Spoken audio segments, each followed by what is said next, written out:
Qu'est-ce qui est rouge, très grand et ne dort jamais? J'aurais dû trouver la réponse à cette énigme-là.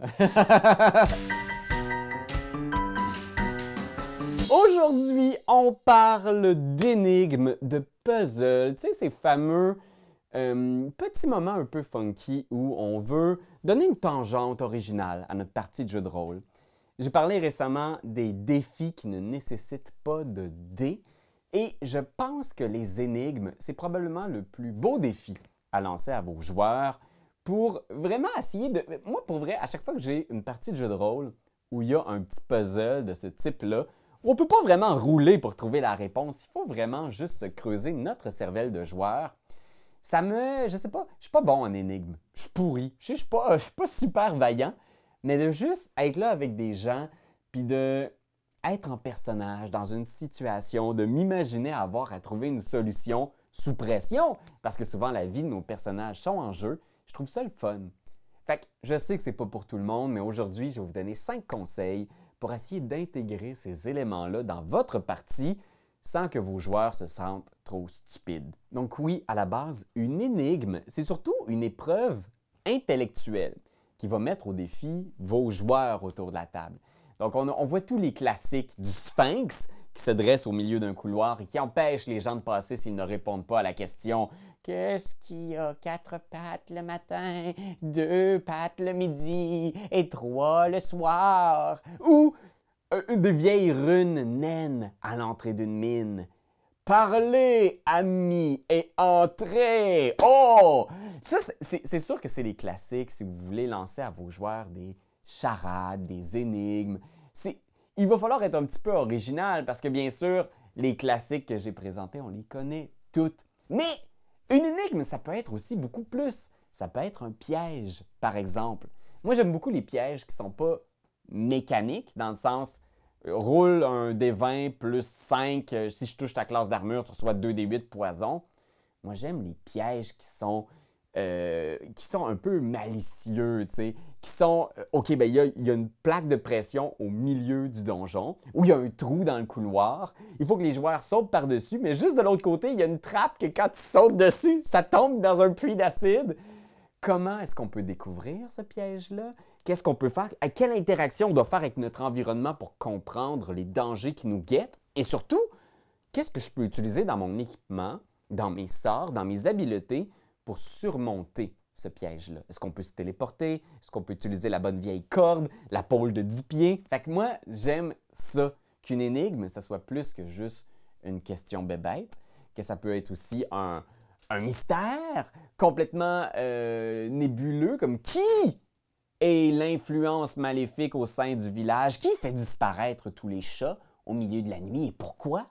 Pourquoi est-ce qu'un homme se dirige vers la falaise au nord du village tous les soirs à 1 heure du matin avec une bougie qui éclaire rouge? Tu vois, j'ai tout posé ces questions-là, puis je n'ai pas de réponse. Tes joueurs vont le découvrir, par exemple, parce que tu vas improviser tout ça. La deuxième chose, très importante dans une bonne énigme de jeu de rôle, c'est la réponse ne doit pas se trouver au bout d'un roulet de dés. Parce que je sais que c'est dur. Tu sais, je veux dire, mon paladin est visiblement meilleur à l'épée que moi. Je veux dire, je suis pourri, moi, à l'épée. Mais mon paladin, il a 18 de force. Mon roublard est extrêmement agile, alors que moi, je ne suis pas capable de faire un backflip. Alors, qu'en est-il du magicien? Le magicien, il a 18 d'intelligence. Je ne peux pas croire qu'il ne peut pas savoir qu'est-ce qu'il y a une armure, mais ne coule jamais. Tu comprends ce que je veux dire? Ça peut être tentant pour le joueur de te mettre de la pression et de dire, est-ce que je peux faire un jet d'intelligence pour comprendre l'énigme? Dis non! Parce que le plaisir ne se trouve pas dans le lancer de dés. Même si parfois, quand j'étais jeune, j'ai laissé ce type de solution-là prendre place, ce qui arrive, c'est que même le joueur qui roule, qui fait « Ah, j'ai eu 22 d'intelligence. Ah, ben la réponse, c'est un poisson. Ah, OK. » Il n'y a personne qui est satisfait par ça. Il n'y a aucun plaisir qui est tiré de ce lancer de dés-là. Le compromis que je choisis, moi, souvent de faire, c'est si un joueur cherche réellement à utiliser son intelligence pour faire avancer l'énigme, le puzzle, le mystère, je vais lui demander de faire un jet d'investigation, d'histoire, arcane, et je vais lui donner un indice selon la qualité du résultat. Alors ça peut, ah, tu sais, tu as déjà entendu parler ce truc-là, il y avait quelque chose de, ah, mais tu réalises que ces piliers-là ont été tournés récemment. Sur le sol, tu vois des marques. Il y a possibilité de déplacer ces dalles-là où il y a une odeur d'acide dans l'air dans cette pièce. Tu sais, tu peux donner des indices, mais vas-y pas overboard. Donne pas tout cru dans le bec. C'est ça le plaisir quand même de l'énigme. Puis comme j'avais dit dans une vidéo précédemment, tu pourrais pas résoudre toute l'énigme de « Hey, mais quelle est la nature de ces disparitions mystérieuses dans le village par un simple jet d'investigation? Ce serait plate de découvrir que c'est le maire, le loup-garou, juste en lançant un dé, ça n'a pas de sens. » Je pense que là, c'est le point le plus crucial. Je pense qu'il y a beaucoup de joueurs qui détestent les énigmes parce qu'ils ne se sentent pas bons de résoudre des défis intellectuels dans une situation sociale où il y a de la pression. Tu sais, moi, ça m'arrive, tu sais, je pense que je suis quand même pas si mauvais que ça pour faire des énigmes, mais des fois, quand on est 4 à trouver la solution ensemble, puis qu'il y a des gens qui sont plus rapides que moi, je vais avoir tendance à me sentir un peu épais. Fait que si tu lances tes joueurs dans une situation où l'énigme est la seule façon d'avancer vers la prochaine partie de l'aventure, c'est là où ils vont se sentir niaiseux quand ça avance pas. Mettons si tu as une clé à trouver dans le donjon. Puis cette clé-là, tu en as besoin à tout prix pour avancer. Mais il y a une énigme pour trouver la clé. Aussi, la porte du boss final, il faut que tu tasses des tuiles pour faire un mot random. C'est comme, là, les joueurs vont se sentir épais si ça avance pas. Puis si tu les confrontes à une situation où il n'y a pas d'option, ben, ils vont vraiment sentir que ton énigme, elle est frustrante. Fait que moi, le meilleur conseil que j'ai à te donner, c'est qu'il faut que l'énigme soit optionnelle. Je sais que c'est dur parce que ce qui arrive, c'est que des fois, tu as une super bonne énigme, puis les joueurs, s'ils peuvent la contourner, c'est frustrant pour toi, mais hey, come on! Tu la réutiliseras ou tu leur diras la solution à la fin du truc. Ou vous pourrez continuer à jouer avec cette énigme-là dans votre fil Messenger entre les sessions, mais c'est Donjon Dragon. C'est un jeu de rôle. Il faut que les joueurs aient la possibilité de faire « Hey, je comprends pas l'énigme, on pète la porte. » Ou « Hey, le sphinx, il me gosse, j'y coupe la gorge. » Tu sais, c'est ça le jeu de rôle. Fait que l'énigme doit toujours, comme tous les autres éléments du jeu, on peut interagir avec de différentes façons. Puis c'est ça qui est drôle, parce que des fois, l'énigme, le sphinx qui te pose une question bien fancy, les joueurs vont se sentir tellement malins de faire « Hey, je connais pas la réponse, mais je vais essayer de tromper le sphinx. Je vais essayer de lui dire avec confiance, ah ben c'est ça.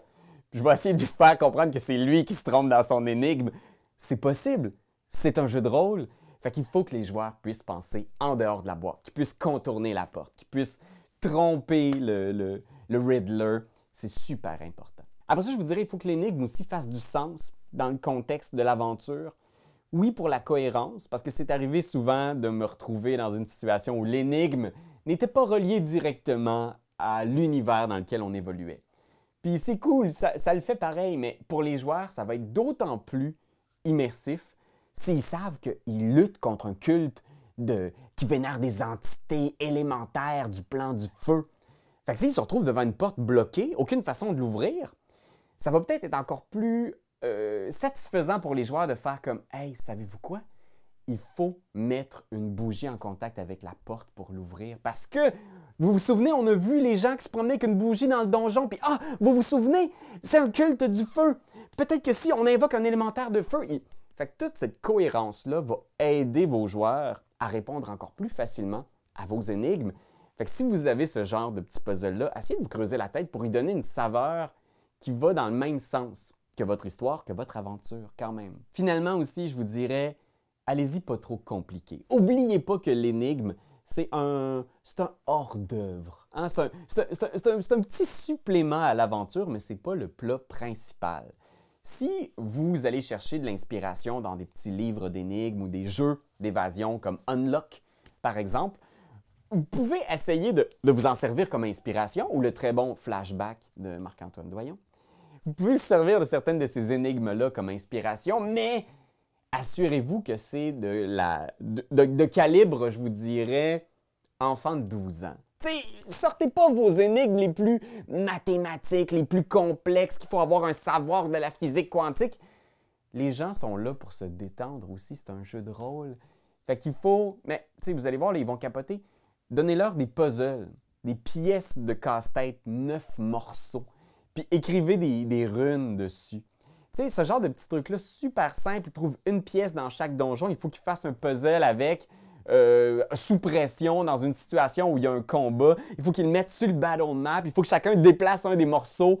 Tu sais, toutes ces affaires-là, ça peut être méga simple, mais juste le fait d'avoir un effort intellectuel, de résoudre un anagramme super simple avec le nom du dieu des joueurs ou le démon qu'ils affrontent. Tu sais, les tuiles, c'est juste un anagramme du nom du démon. Tu sais. Ce genre de truc-là, ça va quand même leur donner l'impression de faire un petit challenge au-delà de ce qu'ils font d'habitude. Puis comme on dit, ça change le mal de place. Fait que oui, attention, allez-y pas overboard. Parce que sinon, je connais des joueurs qui vont vous péter la gueule. Fait que voilà, Internet, c'était mes petits conseils pour intégrer des énigmes dans vos parties. N'hésitez pas à nous raconter vos meilleures expériences avec des énigmes dans les commentaires. Ça va peut-être nous inspirer, nous aussi, à voler ça puis réutiliser ça dans nos games. On va le faire.